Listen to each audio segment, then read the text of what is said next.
In 1900, many African Americans lived in southern states as second-class citizens with few rights, limited control over their prosperity, and few job, home, or education options. Most blacks were unaware of the benefits of the economic developments that were occurring throughout the United States. This was mainly because they were not allowed to join unions and were often excluded from white-owned businesses. The majority of African Americans worked as sharecroppers or renters who did not own their own land. Sharecropping is the system of a landowner allowing the use of his land for a share of the crop. This practice lent itself to white landowners cheating and exploiting black farmers. Through verbal agreements instead of written contracts, white landowners often changed the terms to benefit themselves. Renters had to supply their own equipment, stock, fertilizers, and supplies. To cultivate crops on the landowner's property, they paid the landowner a fee of a 500-pound bale of cotton. While renters had more independence and a greater share of the harvest, they rarely signed written contracts or agreements with the landowners, and disputes and misunderstandings were common. African Americans were also poorly represented within the Southern legal system, as the majority of jurors, judges, and attorneys were white. As a result of the racial prejudice, blacks were more likely to be found guilty, sentenced to longer jail terms, and given larger fines. In 1896, the U.S. Supreme Court decision in Plessy v. Ferguson strengthened racial segregation and encouraged the unequal treatment of blacks. The decision created the doctrine of separate but equal, requiring blacks and whites to sit in separate train cars. Within 19 years, all Southern states enforced racial segregation in schools, railroad stations, theaters, and restrooms. Southern states established segregated schools and provided limited educational opportunities for blacks. Elementary schools for African American children were often inadequate, and high schools were virtually non-existent. Consequently, Southern blacks began to establish and fund their own elementary schools, high schools, colleges, and universities. Racial discrimination and crop failures caused by a boll weevil infestation put many sharecroppers out of work, and they had no other options in the South. Newspapers, recruiters, friends, and family members circulated rumors of northern employment opportunities and cultured city life. Black newspapers, such as the Chicago Defender, often published stories about the North and freely distributed copies. Recruiters were sent south by northern factories to solicit workers. Friends and family members already established in the North routinely wrote letters to those who remained in the South. Though often romanticized and biased, the newspapers of the North were a welcome escape from the constant racism and discrimination that African Americans endured. However, they found it difficult to leave their Southern communities and support systems made up of family, friends, churches, and social clubs. Local Southern authorities, afraid of losing their labor force, discouraged African Americans from migrating by using fear tactics and violence. Without financial stability, the move was very risky to large families, especially those with small children. Often, one member of the family was sent ahead to establish a home. Many young men moved alone to find work, while whole families would frequently move later. Upon arrival in the North, African American men found that jobs were still quite limited in both quantity and quality. Salaried and trade positions were often reserved for white men and European immigrants. Black men were then forced to stay in the service industry, unable to find employment elsewhere. Barbershops became a successful business that both black and white men patronized across the country. Between 1910 and 1920, the United States experienced industrial changes with the arrival of the automobile, which soon proved to be beneficial for African Americans.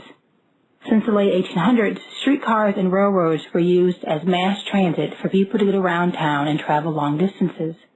Before many could afford cars, or simply did not want to use them, they would use this transportation to get anywhere they needed to go. As the 1800s came to an end, automobile inventions and factories revolutionized the way Americans traveled. In 1839, African-American inventor Edmund Berger invented the precursor to the modern spark plug. That same year, Charles and J. Frank Duryea constructed an automobile powered by gasoline. Other companies like Oldsmobile Motor Works, Studebaker, and hundreds of others existed by the early 1900s. All over the country, the gasoline engine was the new invention, and horse-drawn carriages were becoming obsolete. In 1903, after a few failed ventures, Henry Ford started the Ford Motor Company as the vice president and chief engineer. The business started off very small, only able to produce 3 automobiles in a workday, with only 3 workers on each vehicle. Ford opened a plant in Highland Park, Michigan, and began production of the Model T. Because of its affordability, Model Ts became incredibly popular, and Ford's business grew. In 1913, Henry Ford developed a system of production that involved a moving assembly line on a conveyor belt. This system demanded a larger workforce, and African Americans, European immigrants, and whites from neighboring states began to flock to cities like Detroit, Cincinnati, and New York. As the assembly line was put into practice, work became tedious, repetitive, and tiring. As a result, many employees did not last long. To slow the turnover, Ford decided to offer some job incentives to his employees that included a promised 5-day work week and 8-hour days at $5 a day. At the time, this was a very high wage for 1 day's worth of work in an automobile factory. Productivity among workers increased and employee turnover decreased. As word got out about the $5 day, even more African Americans and European immigrants traveled to Detroit in search of job opportunities. Because business was thriving and expanding, Ford was able to employ most applicants. The first African American that Ford hired was William Perry, who he had befriended many years before on his timberland estate in Dearborn, Michigan. The African Americans began opening doors in automobile factories, inventions, and businesses. In 1913, Richard Spikes, an African American inventor from San Francisco, designed and received the patent for a light used as the first directional signal in different forms of transportation, including automobiles and trains. In 1915, C.R. Patterson & Sons was established in Greenfield, Ohio, and produced the first and only automobile by an African American. At the turn of the century, life for African Americans began to change, although not without challenges. Racial discrimination and prejudice forced blacks to work the least desired jobs even after being hired, and made moving north a riskier business than most black families expected. To combat racial discrimination and prejudice, black leaders established a system known as the National Negro Business League to encourage and support economic independence. Leaders in the community helped African Americans to open their own businesses and encouraged them to hire other black workers.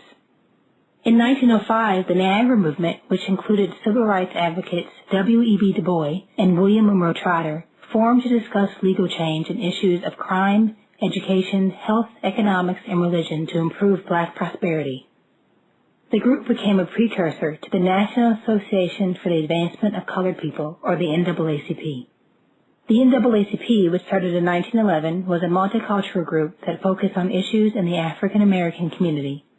Founding members included W.B. Du Bois, Ida B. Wells Barnett, Archibald Grimke, and Mary White Ellington. The group encouraged African Americans to actively assert their rights in the hope of obtaining them. Also in 1911, the Douglass Institute, named after the famous abolitionist Frederick Douglass, was formed. A precursor to the Colored Young Men's Christian Association, the Institute allowed young African American men a paid room in an environment that was protective and encouraging while they adjusted to city life. Finally, Second Baptist Church raised and spent more than $500,000 in serving the black community in Detroit. Founded in 1836, Second Baptist Church was and still is an active force in Detroit's black community.